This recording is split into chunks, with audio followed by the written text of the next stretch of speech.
영에 속한 사람은 가치관이 다르다.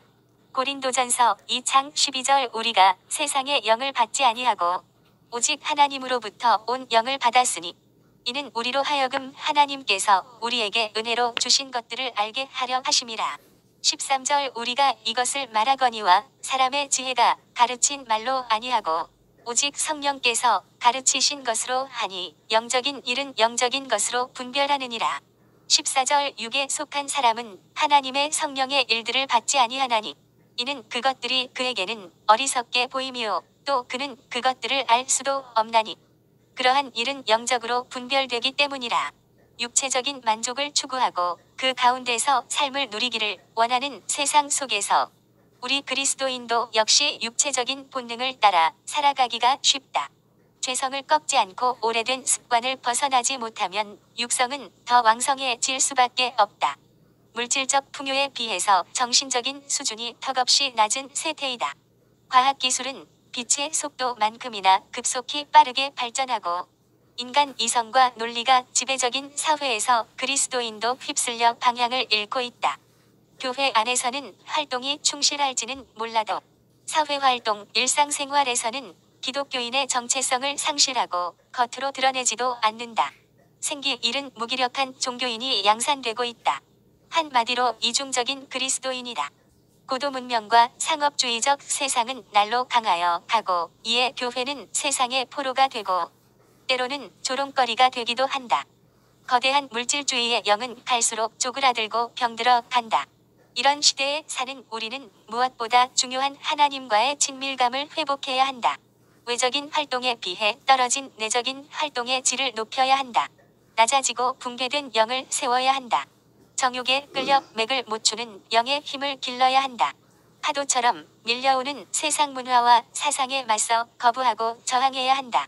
시대를 보는 선지자적인 안목이 필요하다. 돈과 섹스와 권력이 날뛰는 세상에서 거룩한 전쟁을 치루어야 할 때이다. 세상에 길들여진 우리의 몸과 마음을 새롭게 하여야 할 때이다. 그리스도인은 순례의 길을 나선 사람들이다. 이 세상에 적응하는 것이 목적이 되어서는 안 된다. 세상 사람들의 가치관과 다르게 사는 자이다. 돌아갈 하늘나라를 소망하며 하나님의 가치관, 성경적인 가치관으로 살아가는 자이다. 육체의 자랑이 가득한 화려한 도시보다 한 순간도 하나님 없이는 살 수 없는 광야가 그리스도인이 머무는 곳이다. 이것은 영적 훈련이 필요하다는 말이다. 세상에 물든 때를 날마다 벗겨내고 성화에 이르기 위해 값비싼 대가를 지불해야 한다. 신앙생활을 하면서 가장 힘든 것은 자신의 영혼을 돌보는 것이다. 일평생 믿음 생활하면서 하나님을 얼마나 알고 있나? 하나님과 얼마나 깊은 교제를 나누고 있는가? 하나님을 아는 만큼 삶의 가치관이 달라지고 인생이 달라지고 일상의 삶이 달라지는데 말이다. 홀로 있을 때가 당신의 실제 모습이다. 혼자만의 시간과 공간을 가질 때 당신의 모습은 어떠한가? 혼자 있을 때 허영, 가식, 꾸밈이나 남을 의식하지 않는 자신의 내면의 모습을 보게 된다. 그래서 고독의 시간, 고난의 시간, 광야의 시간이 필요하다. 너무 환경이 좋으면 하나님을 찾지도 않고 기도하지도 않는다. 하나님의 음성이 들리는 곳이 광야이다. 그곳에서 하나님을 만나라. 그곳에서 하나님의 살아계심, 하나님의 인도하심, 하나님의 공급하심을 경험하라. 세례 요한은 스스로 광야로 갔다. 예수님도 광야로 가셨다. 광야에서 하나님과 독대할 시간을 가져라. 아무것도 없는 곳에서 하나님을 바라보는 훈련의 시간을 가져라. 장진숙 작사 작곡의 광야를 지나며 라는 노래가 있다. 왜 나를 깊은 어둠 속에 홀로 두시는지, 어두운 밤은 왜 그리 길었는지, 나를 고독하게 나를 낮아지게 세상 어디도 기댈 곳이 없게 하셨네. 광야에 서 있네. 주님만 내 도움이 되시고 주님만 내 빛이 되시는, 주님만 내 친구 되시는 광야. 주님 손 놓고는 단 하루도 살 수 없는 곳 광야에 서 있네. 주께서 나를 사용하시려, 나를 더 정결케 하시려 나를 택하여 보내신 그곳 광야. 성령이 내 영을 다시 태어나게 하는 곳 광야에 서 있네. 내 자아가 산산이 깨지고 높아지려 했던 내 꿈도 주님 앞에 내어놓고 오직 주님 뜻만 이루어지기를, 나를 통해 주님만 드러나시기를 광야를 지나며 어려움을 만났을 때 광야의 시간을 통하여 꽃을 피우고 열매를 맺게 될 것이다. 광야를 지낸 세례 요한에게 사람들이 몰려왔다. 1. 육의 세계와 다른 영의 세계가 있다. 인간에게는 영과 육이 있다. 육의 세계와 영의 세계가 있다는 말이다. 육의 세계의 가치관과 영의 세계의 가치관이 있다는 말도 된다. 가치관이란 무엇을 가치 있게 생각하는지에 대한 관점을 말한다. 옳은 것, 옳지 않은 것, 해야 할 것 또는 하지 말아야 할 것 등에 대한 관점이다. 가치관은 인간이 사회 현상이나 문화, 예술, 정치 등 인간 생활과 관련된 여러 일들을 판단하는 기준이 되므로 사회관, 국가관, 세계관, 인생관, 역사관, 예술관, 교육관, 직업관 등을 통칭하는 말이다. 인간관계에서 다툼이나 갈등의 주된 원인 중에 하나가 이 가치관이 다르기 때문이다. 우선 육이라는 표현은 육체적인 몸, 자연적으로 일어나는 감정, 느낌을 포함해서 눈에 보이는 물질적인 세상 모두를 의미하기도 한다. 인간이 타락하기 전에는 이 영과 육이 온전한 일치를 이루었으나 죄를 지은 후에는 이 관계가 깨어지고 말았다. 본래 우리의 육체는 흙으로 지음을 받았지만 하나님이 그 안에 생명을 불어 넣으셨기에 하나님과 교제가 가능하게 되었다. 다시 말해 영적인 존재로 지음을 받은 것이다. 그러나 죄로 인해 죽음이 왔는데 1차적으로 하나님과의 관계가 깨어진 것이다. 이것은 바로 영적인 죽음이며 영의 타락이었다. 이로 인해 육도 죄의 지배 아래 있게 된 것이다. 결국 인간은 하나님과의 교제가 끊기고 영적인 삶을 살지 못하게 되었다. 영은 죽고 육신은 죄의 지배 아래 놓여 살게 된 것이다. 이 말은 곧 인간이 죄에 끌려 다니는 삶을 살 수밖에 없게 되었다는 것이다. 이런 상태에서 벗어나지 못하면 인생은 소망이 없다. 결국은 비극과 멸망이 예비되어 있을 뿐이다. 고린도전서 2에서 3장에는 세 부류의 사람이 나온다. 첫 번째는 성령의 사람으로 영의 일을 좇는 사람을 의미한다. 두 번째는 신자이지만 아직도 세상에 속한 육체의 힘에 끌려다니는 연약한 그리스도인이다. 세 번째는 거듭난 경험이 전혀 없어 영의 세계를 알지 못하는 자연인 그대로의 사람이다. 이 중에서 육에 속한 사람은 두 번째와 세 번째 부류의 사람을 의미한다. 두 부류 모두 육신의 지배에서 벗어나지 못하고 육체의 본능을 따라 살아간다. 삶에서 육체의 힘이 더 크게 작용한다. 그들은 죄의 지배 아래에서 육의 세계 가운데 살아간다. 우리 앞에는 영과 육 두 갈래의 길이 놓여 있다. 영의 세계를 좇을 것인가 아니면 육의 세계에 머물러 살 것인가? 이 육에 속한 사람들은 어떤 사람들인가? 성경에서는 육에 속한 사람들의 모습을 이렇게 설명한다. 고린도전서 2장 14절 육에 속한 사람은 하나님의 성령의 일들을 받지 아니하나니 이는 그것들이 그에게는 어리석게 보이며 또 그는 그것들을 알 수도 없나니 그러한 일은 영적으로 분별되기 때문이라. 육에 속한 사람은 자연인을 말한다. 즉 육에 속한 사람은 아직 거듭나지 못한 원죄를 가지고 태어난 상태 그대로의 인간을 말하는 것이다. 이 자연인은 단순히 육체적인 것뿐만 아니라 정신적인 면에서도 활동은 하나님의 일은 알지 못한다.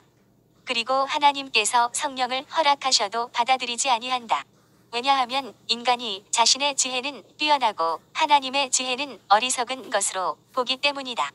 결국 그들은 성령을 받아들이지 아니하기 때문에 하나님의 일을 깨달을 수 없다. 좁 신령한 일은 신령한 것으로 분별하는데 그 안에 성령이 계시지 아니하므로 깨달을 수 없는 것이다. 따라서 성령을 입지 않은 자연인은 영적인 일에 관한 것에 대하여 재판정에서 심사하듯이 날카롭고 논리적으로 그리고 지혜롭고 바르게 심사할 수 없다는 의미이다. 성경은 영의 일과 육의 일이 전혀 다르다고 말한다. 육의 세계는 육체적 감각이 중심이 되어 있다. 따라서 육에 속한 사람은 영의 세계를 알지 못하고 영의 일들에 대해 어리석게 생각한다. 그들은 철저히 그리고 끊임없이 육을 추구한다. 그들은 영적인 눈이 닫혀 있기 때문에 모든 관심과 노력을 나타나는 것에 집중한다. 육에 속한 사람을 하나님은 물론 하나님과 관련된 영적인 일에 대해서도 무지하다. 하나님, 복음, 십자가, 중생 등에 대해서 알지 못하고 관심도 없다. 그들은 육체의 힘을 자랑한다. 모든 물질적인 것에 몰두한다. 좀 더 편리하고 좀 더 풍족하기를 원한다. 이 모든 것은 우리의 육체를 만족시키려는 것들이다. 먹고 마시고 노는 등 육체의 만족을 위해서 살아가는 인생은 결국 쾌락주의를 부추긴다. 영을 부정하면 육의 만족이 전부가 된다. 이런 삶은 결국 방종하는 인생이 되고 절제가 없다. 우리는 이미 거대한 문화적 흐름이 지배하고 있는 세상에 살고 있다. 우리는 어느 시대보다 세속화된 시대를 살고 있는 신앙인들이다. 우리는 영의 세계는 무시되고 육체의 만족과 즐거움만을 추구하는 세상의 영향을 받으며 살고 있다.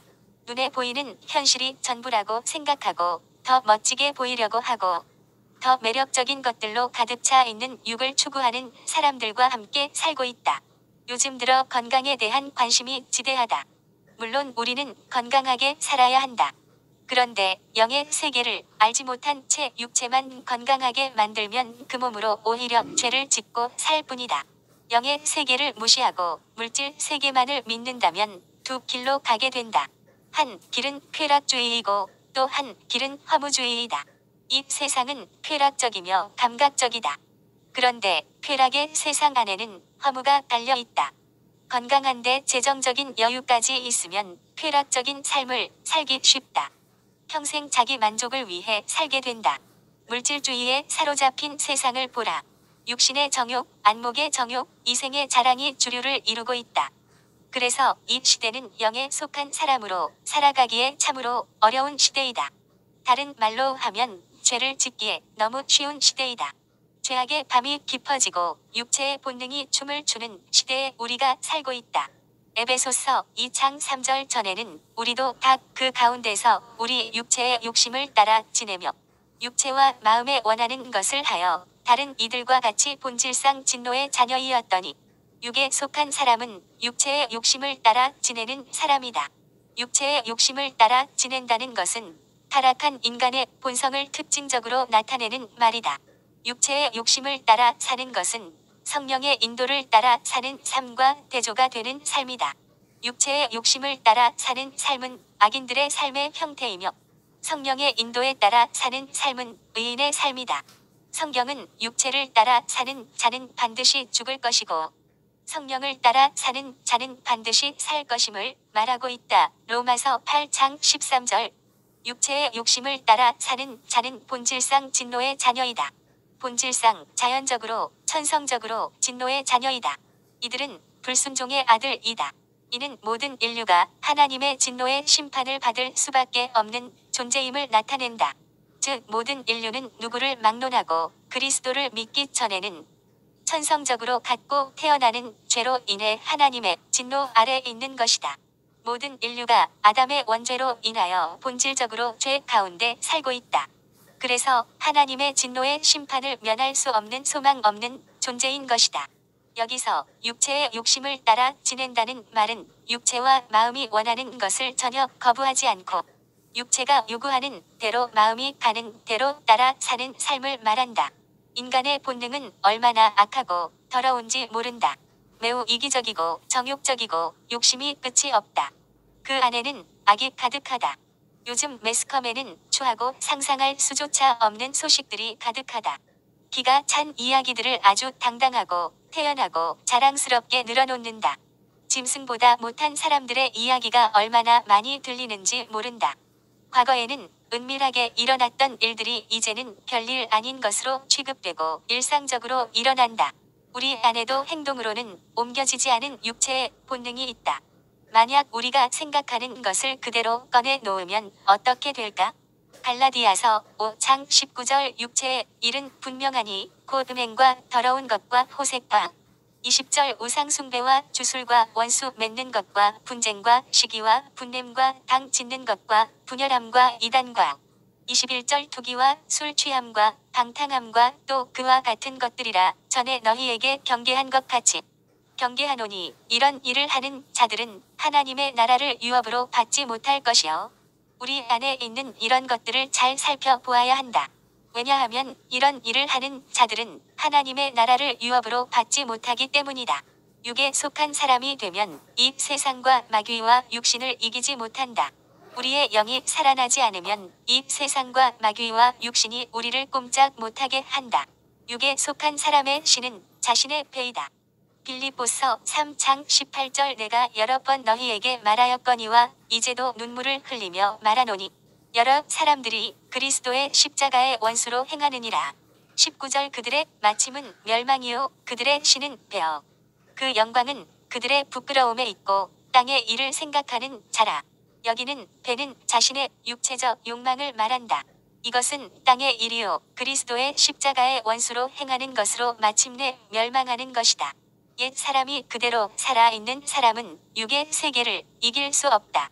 비록 그가 그리스도인이라 자부할지라도 영의 세계를 알지 못하고 영에 속한 자가 아니라면 육에 속한 자이다. 육에 속한 자는 육에 속한 것들을 이겨낼 수가 없다. 3. 종교생활이 아닌 신앙생활을 하라. 이 땅에 자리 잡은 한국교회는 이제 세대를 넘어 점차 문화화, 종교화되어 가고 있다. 우리는 신앙생활을 하면서 종교생활에 대한 경계를 하여야 한다. 종교생활이란 무엇인가? 제도적인 교회 안에서 형식적으로 참여하는 것으로 스스로 만족하는 행위이다. 종교생활에는 생명도 구원도 없다. 우리는 신앙생활과 종교생활을 아주 엄격하게 구분해야 한다. 신앙생활이 영의 세계에서 벌어지는 영에 속한 일이라면 종교생활은 육의 세계에서 벌어지는 육에 속한 일이다. 종교생활은 철저히 인간 중심적인 행위이며 자아만족이다. 주일예배에 참석하는 이유도 하나님을 예배하고 하나님께만 초점을 맞추고 하나님을 기쁘시게 하는 것이 아니라 오늘 내가 예배에 참석했다 하며 자기 스스로 만족하기 위함이다. 예배에 빠지면 뭔가 찜찜하고 불행한 일이 생길 것 같은 염려와 의무감으로 참석하는 것이다. 그리고 일주일 내내 자기 마음대로 사는 것이 종교생활이다. 봉사든 선교든 육의 일이 될 수도 있다. 교회에서 성실히 봉사를 한다고 해도 하나님과의 생명적인 관계를 맺고 있지 않는 상태이면 종교생활 이상이 아니다. 형식적인 종교생활은 영의 일이 아닌 육의 일이다. 열심히 봉사를 해도 자기 열심과 자기 만족을 위해서 하고 하나님을 바라보며 하지 않는다면 영의 일이 될 수 없다. 우리는 종교생활과 영의 일을 구분해야 한다. 교회에서 돈과 시간을 들여서 열심히 봉사를 했는데 사람들이 알아주지 않는다는 이유로 시험이 든다면 그것은 자기 일을 한 것이다. 자신이 한 일에 아무도 박수를 쳐주지 않고 상응하는 직분을 주지 않아서 상처받았다고 교회를 옮기는 사람이 있다. 직분 때문에 시험에 드는 이유는 자기 만족을 추구했기 때문이다. 하나님이 하라고 하신 일이 아니라 자기가 하고 싶어서 하는 일은 하나님과 상관없는 일이다. 스스로 보기에 아무리 대견해도 그 일은 육의 일이 될 뿐이다. 교회를 오래 다녀도 여전히 육에 속한 사람으로 살아간다면 참 불행한 것이다. 영의 눈을 뜨지 않으면 종교생활을 하게 된다. 그는 단지 교인일 뿐 영적으로 살아있는 신앙인이 될 수 없다. 마귀는 우리가 타락한 본성대로 육신을 따라 살도록 부추기고 유혹한다. 마귀는 우리에게 내 육신의 본성에 충실하라고 속삭인다. 교회 안에도 영의 일이 아니라 육의 일이 많이 있을 수 있음을 기억해야 한다. 우리가 깨어있지 않으면 우리가 하는 모든 일이 다 종교적 행위에 불과할 수 있다. 자기 만족과 자기 자랑과 자기 공로와 자기 성취에 머물고 마는 것이다. 그때 하나님은 나는 너와 상관없다. 너는 하나님의 나라를 유업으로 받지 못할 것이다. 라고 책망하실 것이다. 육신의 본성을 내버려 두면 우리 안에 있는 정욕이 춤을 춘다. 마귀가 육신의 정욕을 마구 부추긴다. 그러면 신자라 할지라도 이 세상을 거슬러 살아갈 용기가 사라지고 만다. 나는 영의 사람인가 육의 사람인가? 내가 영의 사람인지 육의 사람인지를 구분할 수 있어야 한다. 그러기 위해서는 외적인 활동과 내적인 활동을 구분하고 외적인 활동을 내적인 활동으로 연결해야 한다. 성경을 읽는 외적인 활동이 내 심정을 깨우는 내적인 활동으로 이어져야 한다. 성경 읽기를 묵상으로 연결해서 하나님의 음성을 깊이 깨달을 수 있어야 한다. 그래야 성경을 읽는 외적인 활동이 내적인 영의 일이 될 수 있다. 기도도 마찬가지이다. 기도하는 흉내만 내어서는 안 된다. 기도가 깊어져야 한다. 기도를 통해 영적인 교통, 하나님과 영으로 살아있는 교통을 나누어야 한다. 하나님과의 영적인 친밀감이 일어나야 한다. 함께 모여서 드리는 예배도 그러하다. 겉으로 형식과 순서에 따라 드리는 외적인 예배 활동을 통해 온 마음으로 하나님의 얼굴을 구하고 전심으로 찬양하며 간구하는 영의 예배를 드리는데까지 나아가야 한다. 이러한 예배는 일상적인 영적 예배의 연결선상에서 이루어진다. 로마서 12장 1절 그러므로 형제들아 내가 하나님의 모든 자비하심으로 너희를 권하노니 너희 몸을 하나님이 기뻐하시는 거룩한 산 제물로 드리라. 이는 너희가 드릴 영적 예배니라. 일상에서의 예배자로서의 삶이 없으면 주일 예배가 제대로 드려질 수 없다. 날마다 예배자로서의 자세로 살아가는 자는 주일 예배가 살아있는 예배가 된다. 이럴 때 외적인 활동이 내적인 활동으로 활성화된다. 우리의 영이 예배 중에 정말 하나님을 만나고 하나님 앞에서 반응하고 하나님 안에서 풍성할 수 있게 된다. 육신에 따라 살면 로마서 3장 11절 깨닫는 자도 없고 하나님을 찾는 자도 없고 12절 다 치우쳐 함께 무익하게 되고 선을 행하는 자는 없나니 하나도 없게 되어 16절 파멸과 고생이 그 길에 있어 17절 평강의 길을 알지 못하는 삶을 살게 된다. 우리의 인생에 하나님이 아니 계시고 영이 죽어 있으면 그 삶이 과연 어떻게 되겠는가? 성경은 분명히 말한다. 다 치우쳐 함께 무익하게 될 뿐만 아니라 최후에는 비참해지고 파멸과 고생이 그 앞에 있을 뿐이다. 누가 영에 속한 사람인가? 로마서 8장 13절 너희가 육신대로 살면 반드시 죽을 것이로되 영으로서 몸의 행실을 죽이면 살리니 만일 너희가 육신의 욕심에 따라 살면 너희가 집착하고 있는 너희 심령 속에 바로 그 죄악된 세력이 너희를 얽어매어 그 자체의 운명인 사망에로 이끌고 갈 것이다. 육신의 정욕을 쫓아 사는 것은 죄를 낳고 죄의 결국은 사망이니 성도가 육신을 따라 살 것이 아니라 성령의 장중에 온전히 사로잡혀 죄를 극복해야 할 것이다. 영으로서 몸의 행실을 죽이면 살게 된다. 여기서 영은 성령을 가리킨다. 그리고 몸의 행실이란 부패하고 타락한 인간 본성을 쫓아 행하는 모든 악한 행실을 가리킨다. 이것은 앞서 5절에서 육신의 일로도 표현되어 있다. 따라서 성도가 자신의 힘으로가 아니라 자신 가운데 내주하시는 성령으로 더불어 죄에 대항하여 그리고 자신의 죄성에 대항하여 싸우면 최후의 승리를 거두고 하나님께서 주신 구원을 온전히 이루게 된다는 말이다. 그런즉 이는 하나님의 능력을 힘입지 아니한 제 자신의 힘만으로 죄에 대항하려다가 실패하여 낭망하고 좌절하는 것을 경계하는 말이다. 사실 몸의 행실을 죽이는 것은 단순히 금욕생활에 힘쓰는 것만으로는 할 수 없다. 그것은 어디까지나 성령을 쫓아 행할 때에만이 가능하다. 그러기에 우리는 날마다 성령 충만한 삶을 영위해야 하는 것이다. 이를 위하여 하나님과 영적으로 교제하는 기도 생활을 쉬지 아니하며 우리의 영의 양식인 하나님의 말씀을 매일매일 취하는 것이 무엇보다도 중요하다. 육신대로 살면 반드시 죽을 것이다. 그러므로 영으로서 살아야 한다. 영으로 산다는 말은 몸의 행실을 죽이는 것을 뜻한다. 육신의 행실을 죽여야 영으로 살 수 있다. 육에 매여 살면 죽을 행동을 골라 하고 미련한 행위를 미련한 줄도 모르고 한다. 욕망이 이끄는 대로 끌려 다닌다. 그의 최후는 이미 정해져 있다. 그렇다면 영에 속한 사람은 어떤 사람인가? 육체의 본성을 끊는 사람이다. 육체의 일, 몸의 행실을 죽이는 사람이다. 영적 추구를 통해 본래 하나님이 창조하셨던 모습으로 회복되고자 하는 사람이다. 하나님과 교통하며 예수님을 닮아가는 사람이다. 육의 사람은 진리를 깨달을 수 없고 신령한 것에 대해서 알지 못한다.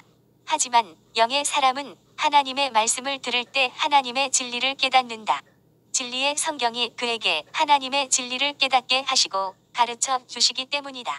요한복음 16장 13절 그러나 진리의 성령이 오시면 그가 너희를 모든 진리 가운데로 인도하시리니 그가 스스로 말하지 않고 오직 들은 것을 말하며 장래 일을 너희에게 알리시리라. 우리가 공부를 많이 해서 하나님의 말씀을 깨닫는 것이 아니라 성령께서 깨닫게 해주셔서 알게 되는 것이다. 진리가 귀에 들리고 깨달아진다면 그는 영에 속한 사람이다. 그러므로 우리는 하나님의 말씀이 깨달아지는 은혜를 달라고 기도해야 한다. 영은 말씀으로 산다. 영의 사람은 말씀을 지각으로 듣는 것이 아니라 영으로 듣는다. 영이 열려 있기 때문에 말씀을 들을 때 영이 굉장히 즐거워한다.